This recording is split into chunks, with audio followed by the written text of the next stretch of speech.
Hello guys, आज का lecture last lecture है वैसे देखा जाए तो। इसके बाद में हाँ हम लोग रिवीजन का एक लेक्चर बनाएंगे, फिर क्वेश्चंस जो एनसीईआरटी के क्वेश्चंस और कुछ एक्स्ट्रा क्वेश्चन उसका भी एक लेक्चर बनाएंगे।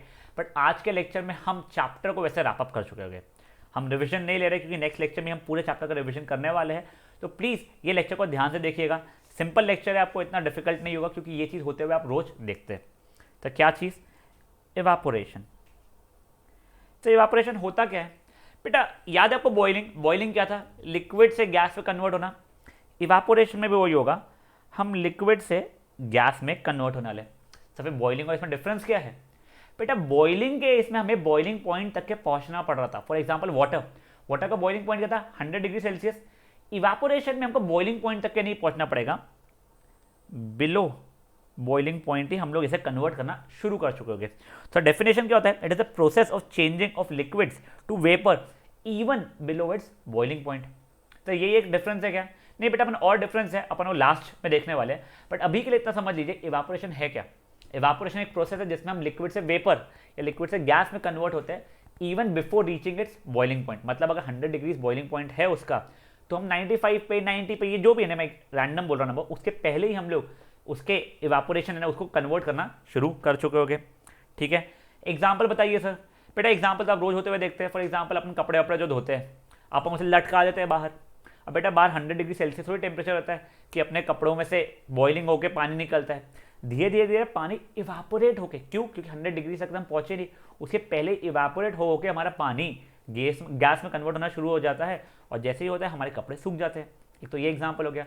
दूसरा बेटा आप खुद सोचो, अगर आपने बड़े से मग के अंदर कुछ कप के अंदर पानी भर दिया, उसे आपने रख दिया, अब 4-5 दिन बाद देखोगे ना उसे, तो उसका लेवल कम हो जाएगा। अब ऐसा तो था नहीं कोई आगे हीट करके छुपके से चले गया, नहीं बेटा, इसमें क्या हुआ? इसमें भी इवापोरेशन हुआ। तो ये बेसिक एग्जाम्पल्स देख लिया हमने। अपन प्रोसेस समझते होता क्या है बेटा? जो भी लिक्विड होता है इसमें अलग अलग पार्टिकल्स होते हैं अपने, हम जानते हैं। ये पार्टिकल्स रैंडमली मूव करते हैं, ये भी जानते हैं हम लोग। पार्टिकल्स में होती है काइनेटिक एनर्जी, तो ये भी जानते हैं। अब बेटा हर पार्टिकल में equal amount of kinetic energy रहेगी ज़रूरी नहीं है। कुछ फ्रैक्शन ऑफ पार्टिकल्स में ज़्यादा काइनेटिक एनर्जी रहती है। जिनमें ज़्यादा काइनेटिक एनर्जी रहती है, जिनमें ज़्यादा एनर्जी रहती है, वो अपने आप को ब्रेक थ्रू कर पाता है फोर्स ऑफ अट्रैक्शन से और निकल जाता है वेपर बनने। तो क्या बोला? Some fraction of particles have higher kinetic energy. इससे फायदा क्या हो रहा है? Implies they break through and become, break through क्या? Break through the force of attraction, the force of attraction and become vapours. समझा क्या हुआ? देखिए हमारा जो भी लिक्विड है, मान लीजिए वाटर है, उसमें कुछ पार्टिकल के साथ काइनेटिक एनर्जी ज़्यादा होगी। जिनके पास ज़्यादा काइनेटिक एनर्जी है वो फोर्स ऑफ अट्रैक्शन को तोड़ के निकल जाएगा, क्या बन जाएंगे? Vapour, even before reaching it's boiling point. ये हो गया इवापोरेशन। चलिए ठीक है सर, अब किन किन चीज़ों के ऊपर डिपेंड करता है हमारा इवापोरेशन? तो हम लोग वो फैक्टर्स पढ़ने वाले हैं। Factors on which evaporation depends. देखिए हमें 4 फैक्टर से कंसर्न है, वो चारों फैक्टर्स बता देता हूँ मैं क्या क्या है। एक हम सरफेस एरिया से पढ़ने वाले रिलेशन, सेकंड पढ़ने वाले हम लोग टेम्परेचर से, थर्ड पढ़ने वाले हम लोग ह्यूमिडिटी से, और फोर्थ पढ़ने वाले हम लोग विंड की स्पीड से। एक एक करके एक एक समझेंगे। चारों के चारों बहुत सिंपल है, आप लोग लॉजिक लगाओगे आपको क्लियरली समझ में आ जाएगा। सबसे पहले अपन लोग देखते हैं, सॉरी, सबसे पहले हम लोग देख रहे हैं सरफेस एरिया। बेटा देखिए जैसे जैसे सरफेस एरिया बढ़ेगा, जैसे सरफेस एरिया बढ़ेगा वैसे वैसे रेट ऑफ इवापोरेशन भी बढ़ेगा। बेटा ROE कोई वर्ड नहीं है, तो मैं नोट्स बना के आपको समझा रहा हूँ, इसलिए मैंने लिखा है। आप ROE वगैरह मत लिख दीजिएगा या SA मत लिखिएगा, उसे समझाने के लिए आपको बता रहा हूँ मैं। जैसे जैसे मेरा सरफेस एरिया बढ़ता है वैसे वैसे रेट ऑफ इवापोरेशन भी मेरा बढ़ता है। तो ऐसा कैसे? देखो आप लोगों ने देखा होगा, हम जब कपड़े धो लेते हैं या गीले रहते हैं, हम उसे फैला के सुखाते हैं रस्सी के ऊपर। रीज़न क्या? जिससे ज़्यादा सरफेस एरिया है। वैसे ही आप एक इमेजिन करो, आपने एक बड़े से बोल में पानी रखा है और एक टेस्ट ट्यूब में पानी रखा है, दोनों में इक्वल अमाउंट ऑफ पानी भरा हुआ है। किसमें से ज़्यादा पानी जल्दी इवापोरेट होगा? सो ऑब्वियसली ये जो डिश है हमारा उसमें से होगा। क्यों? अगेन क्योंकि सरफेस एरिया ज़्यादा है तो उसके कारण रेट ऑफ इवापोरेशन ज़्यादा होने वाला है हमारा। देखो अगर हमारे यहाँ पे रोड पे पानी वानी जब आता है ना, रेन आती है, पानी आता है, पानी फटफट इवापोरेट हो जाता है। ऐसा क्यों? जल्दी रोड सूख जाते हैं, ऐसा क्यों बेटा? क्या होता है, रोड पे आता है, मस्त धमाधम धमाधम फैल जाता है, सरफेस एरिया बढ़ जाता है, सरफेस एरिया जैसे ही बढ़ा फिर से हमारा पानी जल्दी इवापोरेट हो जाता है। चलिए सर एक और बहुत ही बढ़िया वाला आपका एग्जाम्पल बताता हूँ। आप लोग चाय जो लोग पीते होंगे बेटा, एक कप रहता है और एक सॉसर रहता है। मेजरली आप लोगों ने देखा होगा ठंडी करके पीने के लोग उसे सॉसर में डालते हैं फिर पीते हैं। ऐसा क्यों? सेम रीजन बेटा, कप का सरफेस एरिया कम है, सॉसर का सरफेस एरिया ज़्यादा है। अब क्या हुआ, सरफेस एरिया ज़्यादा है इसलिए आप जब पिए तो वो ठंडी जल्दी होना शुरू होगी। एग्जैक्ट क्यों ठंडी होना शुरू होगी? शुरू कि इवापोरेट होना शुरू होगी, जैसे इवापोरेशन होगा तो ठंडा वो खुद होना शुरू हो जाएगा। समझा ये चीज़ आपको? तो ये पहला क्या पढ़ लिया हम लोग ने, सरफेस एरिया का रिलेशन। ठीक है सर, सेकेंड वाला देख लेते हैं। सेकेंड है हमारा टेम्परेचर का। टेम्परेचर का आप खुद सोचो क्या होगा। ऑब्वियसली सर टेम्परेचर जैसे जैसे बढ़ेगा वैसे वैसे भी हमारा रेट ऑफ इवापोरेशन बढ़ने वाला है। सर टेम्परेचर बढ़ा तो हमारा रेट ऑफ इवापोरेशन तब भी बढ़ने वाला है। सर ऐसा क्यों? बेटा आप टेम्परेचर बढ़ा रहे हो मतलब आप एनर्जी दे रहे हो, एनर्जी दे रहे हो मतलब पार्टिकल्स में और काइनेटिक एनर्जी आ रही है। मतलब क्या हुआ, और ज़्यादा पार्टिकल्स जल्दी एस्केप करने की औकात रख पाएंगे अपनी, और जल्दी एस्केप कर जाएंगे। इससे फ़ायदा क्या होगा, और जल्दी इवापोरेशन होगा। सर ये तो बॉइलिंग हो गया ना। देखो बेटा आपको समझाता हूँ। आपका मान लो एक वाटर ही है, ठीक है, वाटर एक 50 डिग्रीज पे और एक 70 डिग्रीज पे, दोनों की दोनों बॉइलिंग पॉइंट तक के नहीं पहुँचे है ना। अब मैं इन दोनों का कंपैरिजन कर रहा हूँ, किस में जल्दी इवापोरेशन होगा? तो 70 में जल्दी इवापोरेशन होगा। क्यों? कि इसके पार्टिकल्स का ज़्यादा एनर्जी होगी तो ये ज़्यादा जल्दी तोड़ के निकलेगा। मैं 100 डिग्री वाली बात ही नहीं कर रहा हूँ, 100 डिग्री वाली बात करूँ तो बॉइलिंग पे पहुँच गया बेटा मैं, तो मैं यहाँ पे इवापोरेशन की ही बात कर रहा था। ठीक है, सबसे ज़्यादा रेट ऑफ इवापोरेशन, सबसे ज़्यादा रेट ऑफ इवापोरेशन कब होगा? ऑब्वियसली जब मैं बॉइलिंग पॉइंट तक के पहुँच चुका होगा तब सबसे ज़्यादा रेट ऑफ इवापोरेशन होने वाला है। चलिए ठीक है, नेक्स्ट पॉइंट देखते हैं, ह्यूमिडिटी। कितना गंदा लिखा है ह्यूमिडिटी, कोई बात नहीं, ह्यूमिडिटी अभी भी कोई अच्छा तो लिखा नहीं है बट ठीक है। ह्यूमिडिटी होता क्या है बेटा? आपके आसपास जो एयर है ना, इसमें वाटर वेपर्स रहते हैं, वो कितना कंटेंट में वो हमें ह्यूमिडिटी बताते हैं। जब न्यूज़ चैनल पढ़ते होगे कि यार 94.2 में रैंडम फिगर 94.2% ह्यूमिड है हमारी एयर, मतलब 94.2% एयर उसमें पहले से वाटर ड्रॉपलेट्स उसमें पहले से प्रेजेंट है। अब देखिए एयर की भी ना एक ताकत होती है कि कितना वाटर वेपर्स वो कंटेन कर सकता है। अगर उसने बहुत ज़्यादा कंटेन किया हुआ है वाटर वेपर्स तो और ज़्यादा वाटर वेपर्स जल्दी कंटेन नहीं कर पाएगा। और ये चीज़ अगर उसने बहुत कम वाटर वेपर्स कंटेन किया हुआ है एयर ने तो जल्दी जल्दी वो वाटर वेपर्स और कंटेन कर लेगा। मतलब अगर ह्यूमिडिटी ज़्यादा है तो जल्दी जल्दी और वाटर वेपर्स रखेगा नहीं, बट ह्यूमिडिटी अगर कम है तो जल्दी जल्दी वाटर वेपर्स और रख लेगा। तो अब आप सोचिए इवापोरेशन से क्या होगा इसमें। परफेक्ट, कि ह्यूमिडिटी अगर बढ़ी हुई रहेगी तो सर इवापोरेट होकर हमारा वाटर हवा में जा ही नहीं पाएगा ना, तो हमारा रेट ऑफ इवापोरेशन फटाफट कम होना शुरू हो जाएगा। समझा ये चीज़ आपको? पक्का? अब इसका एग्जांपल देखिए, आपके एनसीईआरटी में भी क्वेश्चन है ही, क्योंकि कि जो हमारे डेजर्ट कूलर्स होते हैं ना, ये ड्राई एंड हॉट डे पे बहुत बढ़िया तरीके से ठंडा करते हैं। ऐसा क्यों बेटा? हॉट डे है वो ठीक है, ड्राई डे होने के कारण क्या होता है, उसका ह्यूमिडिटी कम होता है। देखिए दो वर्ड्स है, एक ड्राई डे होता है, एक डैम्प डे होता है। ड्राई डे का मतलब क्या होता है, जिस दिन बेटा ड्राई डे ये मत समझना, गलत मत समझना, ड्राई डे का मतलब ये होता है जब ह्यूमिडिटी कम हो, और डैम्प डे मतलब ह्यूमिडिटी ज़्यादा हो। तो अगर ड्राई डे है तो आप लोगों का डेजर्ट कूलर ज़्यादा जल्दी ठंडा कर पाएगा। उसका रीज़न मैं बताता हूँ आपको। देखिए क्या होगा, आपका ह्यूमिडिटी रहेगी कम, जिसके कारण रेट ऑफ इवापोरेशन मेरा रहेगा ज़्यादा, जिसके कारण कूलिंग ज़्यादा होना शुरू हो जाएगी। सर रेट ऑफ इवापोरेशन से कूलिंग का क्या रिलेशन है? रुक जाइए, ये जो चीज़ है ना आपके जो दिमाग में क्वेश्चन आया होगा, ये चीज़ को भी मैं आंसर करने वाला हूँ। जैसे ये चारों फैक्टर्स जाएगा उसके बाद वही टॉपिक अपन देने वाले हैं, तब आपको समझ में आ जाएगा। अभी के लिए क्या समझ लीजिए, ड्राई एंड हॉट डे के दिन क्या होता है, ह्यूमिडिटी कम होती है तो उसका रेट ऑफ इवापोरेशन ज़्यादा होता है। देखिए जो कूलर होता है उससे पानी गिरता है, यहाँ से हमारा पानी छूते हुए आता है, तो उसके बाद इवापोरेशन जो हो रहा है, उसे हवा छूते हुए आती है पानी को, तो इवापोरेशन हो रहा है। जैसे इवापोरेशन होता है तो हमारी हवा ठंडी होना शुरू हो जाती है। वो चीज़ अपन देखने वाले हैं। ठीक है, चलिए अब लास्ट पॉइंट फैक्टर्स का, विंड स्पीड। बेटा देखिए जैसे जैसे अगर विंड मेरी निकलते जाएगी, तो फॉर एग्जांपल पहले ये वाला ब्लॉक समझिए विंड का, ये हाईली ह्यूमिड था, फिर इसके बाद वाला ब्लॉक कम ह्यूमिड है। तो जैसे ये विंड निकल जाएगी तो कम ह्यूमिड वाला आ जाएगा, कम ह्यूमिड वाला नीचे का पानी चूस लेगा, फिर वो निकल जाएगा, फिर नेक्स्ट कम वाला इसको चूस के निकलते जाएगा। तो विंड स्पीड जैसे जैसे बढ़ेगी वैसे वैसे पानी चूसना यानी कि इवापोरेशन की स्पीड, इवापोरेशन का रेट हमारा बढ़ जाएगा। तो वही चीज़ कि विंड स्पीड अगर बढ़ती है तो रेट ऑफ इवापोरेशन भी हमारा बढ़ जाता है। तो इसका कोई एग्जांपल दो बेटा। ऐसा कभी हुआ है आपका कि आपने रात को कपड़े धोए और आपके पास में वो जो ड्राइंग वाले ये रहते हैं वॉशिंग मशीन, वो नहीं है, अपने को कल सुबह सुबह पहनना है, सुखाना है।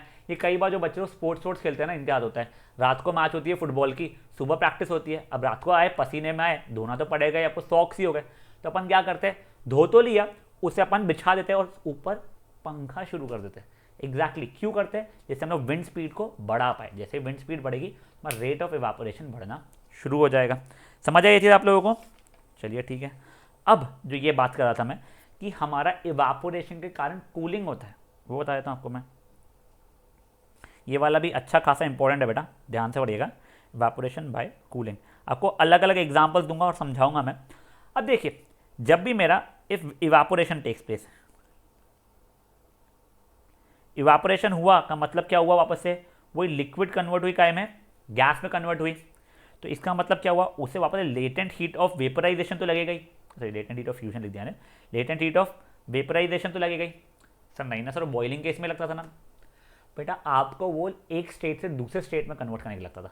तो अगर आपके लिक्विड का एनर्जी कुछ होगा, मान लो 10 है, आपको वेपराइजेशन के लिए 2 एनर्जी है, latent heat of vaporisation 2 joules देना पड़ेगा, यानी पहले 10 जूल्स था, तो अभी भी आपको 2 जूल्स देना ही पड़ेगा जिससे वो गैस में कन्वर्ट हो जाए। वो बॉइलिंग पॉइंट पे हो या नहीं हो, इवापोरेशन हो जो भी हो, अगर आपका स्टेट चेंज हो रहा है तो लेटेंट हीट ऑफ वेपराइजेशन आपको देना पड़ेगा।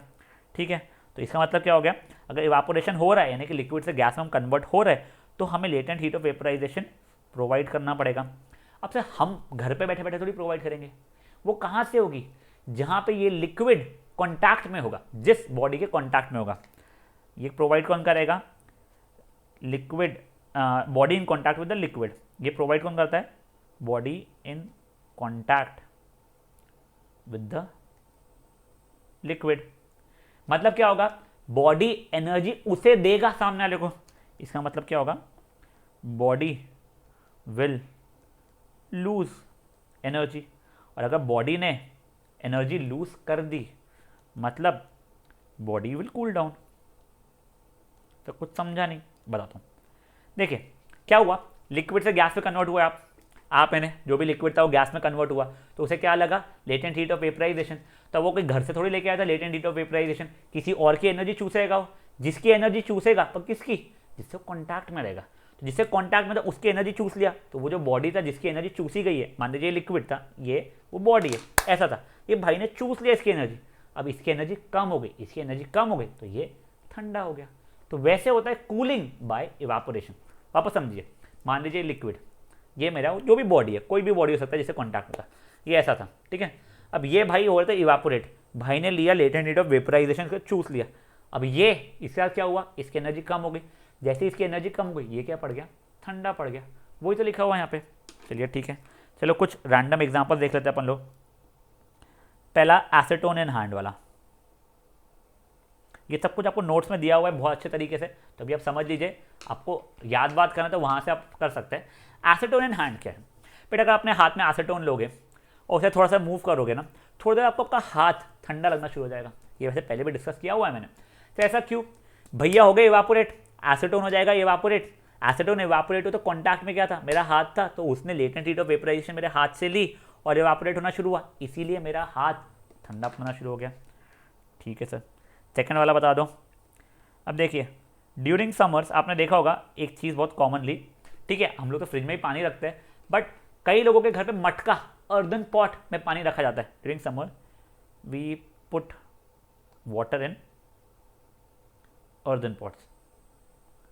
तो ऐसा क्यों होता है मैं समझाता हूँ। देखिए, यह मान लीजिए मेरा मटका है, ड्राइंग पे मत जाइए, ये मटके के अंदर ना कहीं छोटे छोटे छोटे छोटे पोर्स होते हैं, होल्स होते हैं, जिसमें थोड़ा थोड़ा, पूरा पानी नहीं बह के निकल जाता है भाई, थोड़ा थोड़ा पानी का वाटर ड्रॉपलेट्स आना शुरू हो जाता है।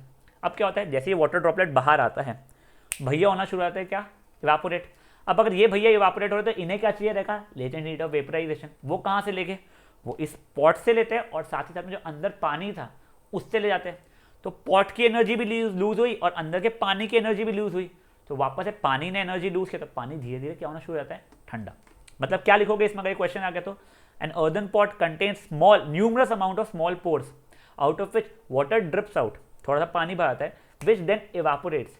During evaporation it takes the latent heat of vaporisation from the pot and the water, hence the pot and water loses its energy and becomes cold, as simple as that.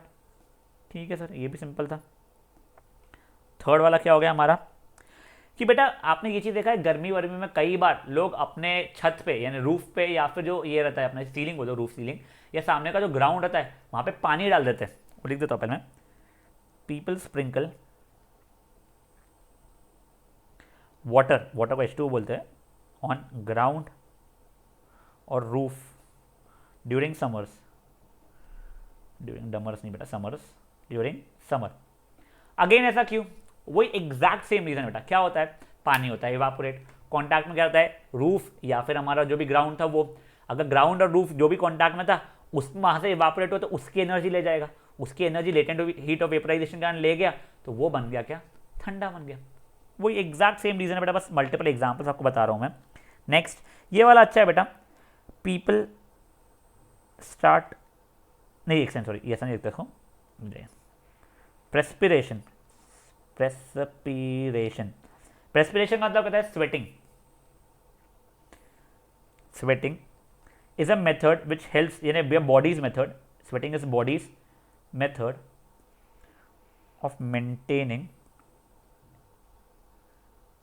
Constant temperature.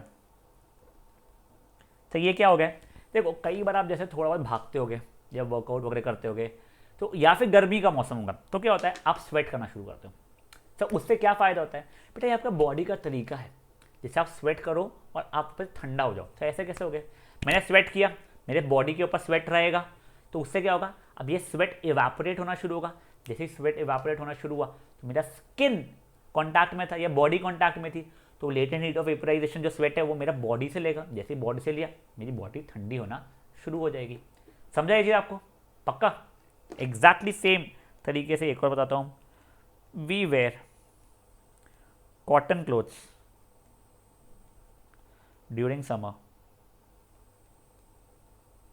तो ये क्या है बेटा, आप लोगों के parents वगैरह कई बार आपको बोलते होंगे समर्स में कॉटन क्लोथ्स पहनना चाहिए, ऐसा क्यों, और सिंथेटिक वाले नहीं पहनना चाहिए।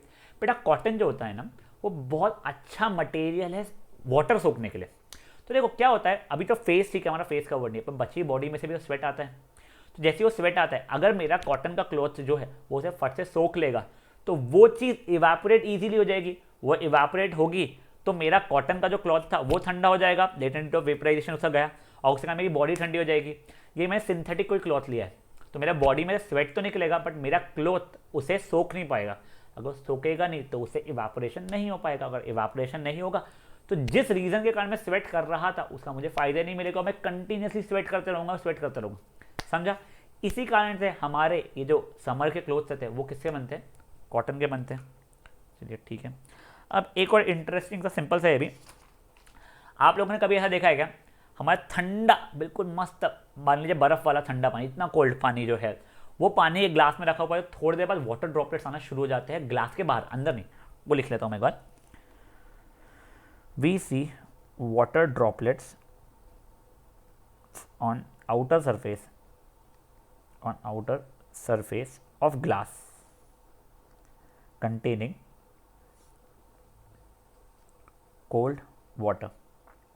बिल्कुल कोल्ड वाटर, ऐसा क्यों बेटा, क्या होता है ये वेपर्स ना मेरे कॉन्टैक्ट में जाते हैं ग्लास के, पानी ठंडा था तो ग्लास ठंडा था, वेपर्स जैसे कॉन्टैक्ट में आते हैं, वेपर्स का ज़्यादा एनर्जी थी, ये ठंडा था, तो वेपर्स अपनी एनर्जी लूज़ करना शुरू कर देते हैं।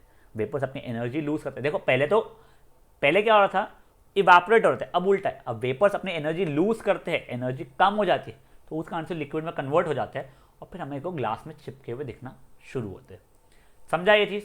ये अलग अलग अपने एग्जाम्पल्स देखे, नियरली हर एक एग्जाम्पल आपके एनसीईआरटी में पूछा गया है और नहीं भी पूछा होगा कोई एग्जाम्पल तो ऐसा हो सकता है कि आपको गिव रीजन के फॉर्मेट में आ जाए, इसलिए प्लीज़ इनको अच्छे से समझ लीजिए। कोई और भी आए तो आप अपने दिमाग ला के लिख सकते हो उस चीज़ का।